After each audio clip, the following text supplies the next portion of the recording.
మన భారతదేశంలోని జెన్జీ యువత నిరుద్యోగం అలాగే నీట్ పేపర్ లీకేజీ విషయంలో ఒక కొత్త ఉద్యమానికి తెరలేపిన సంగతి అందరికీ తెలిసే ఉంటుంది. అదే కాక్రోచ్ జనతా పార్టీ.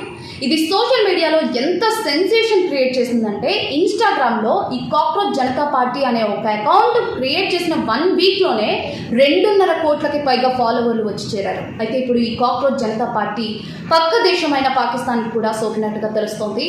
అక్కడ ఇప్పుడు కాక్రోచ్ అవామీ పార్టీ అనే పేరిట కొన్ని సోషల్ మీడియా అకౌంట్స్ ఓపెన్ అవుతున్నట్టుగా తెలుస్తోంది.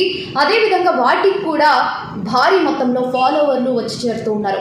అయితే ఇంత తక్కువ టైంలో ఇంత క్విక్గా ఫాలోవర్లు పెరగడానికి వెనుక ఏమైనా విదేశీ శక్తులు ఉన్నాయా అని చెప్పేసి ఇంటెలిజెన్స్ నిఘా సంస్థలు అయితే అలర్ట్ అయినట్టుగా తెలుస్తోంది.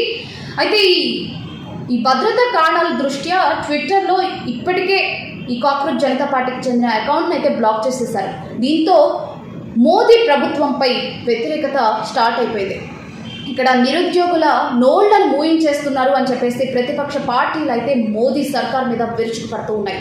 అండ్ ఇప్పుడు చూస్తూ ఉంటే ఈ కాక్రోచ్ జనతా పార్టీని స్థాపించిన అభిజిత్ విషయంలో ఆయన యొక్క తల్లిదండ్రులు కూడా ఆందోళన వ్యక్తం చేస్తున్నారు. ముఖ్యంగా అభిజిత్ యొక్క భద్రత అండ్ కెరియర్ విషయంలో వాళ్ళ యొక్క తల్లిదండ్రులు భయపడుతున్నారు. ఎందుకంటే ఆయన భవిష్యత్తులో రాజకీయాలకు రావడం తల్లిదండ్రులకు ఇష్టం లేదంట.